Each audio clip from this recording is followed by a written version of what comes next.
टेरानोडन की काटने की ताकत कितनी जबरदस्त होती है। जब ड्रैगन की गर्दन को एक बार चबा लिया जाता है तो तेज दांत तुरंत रक्त वाहिकाओं को चीर देते हैं और चाहे वह कितनी भी संघर्ष करें वह बाहर नहीं निकल सकते। अंततः उसे नीचे फेंक दिया जाता है।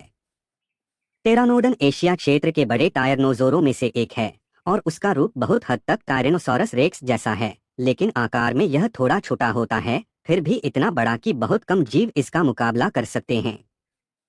वह अपनी शिकार का आनंद ले रहा था और उसके पीछे के दबे हुए ड्रैगन लगातार उसे परेशान करने की कोशिश कर रहे थे, यह सोचते हुए कि वे इस निर्दयी शिकारी को रोक सकते हैं।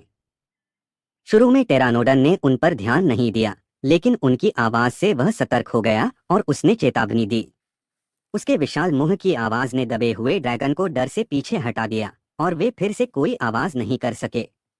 जैसे ही यहाँ खून की गंध फैलने लगी, यह एक झुंड को आकर्षित कर लिया जो कि तेजी से दौड़ने वाले ड्रैगन थे। यह झुंड छोटा था लेकिन बहुत चालाक था। हालांकि टेरानोडन जैसे शीर्ष शिकारी के सामने वे भी बिना सोचे समझे आगे नहीं बढ़े, खासकर जब विरोधी ने चेतावनी दी थी।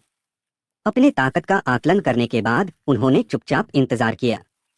जैसे ही टेरानोडन वहां से चला गया, ये छोटे ड्रैगन शिकार करने के लिए आगे बढ़े। यह दिखाता है कि टेरानोडन का इस क्षेत्र में अभी भी राज था। वयस्कों के लिए छोटे आकार के टेरानोडन के बच्चे मौत के खतरे का सामना कर रहे थे। उनका साथी एक झटके में मारा गया और दूसरा टेरानोडन का बच्चा भाग गया।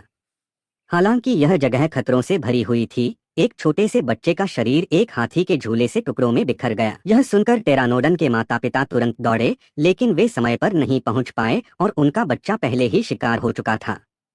इसने टेरानोडन को गुस्से में भर दिया। भले ही उसका सामना एक खतरनाक शिकारियों से हो रहा था, वह अपने बच्चे का बदला लेना चाहता था।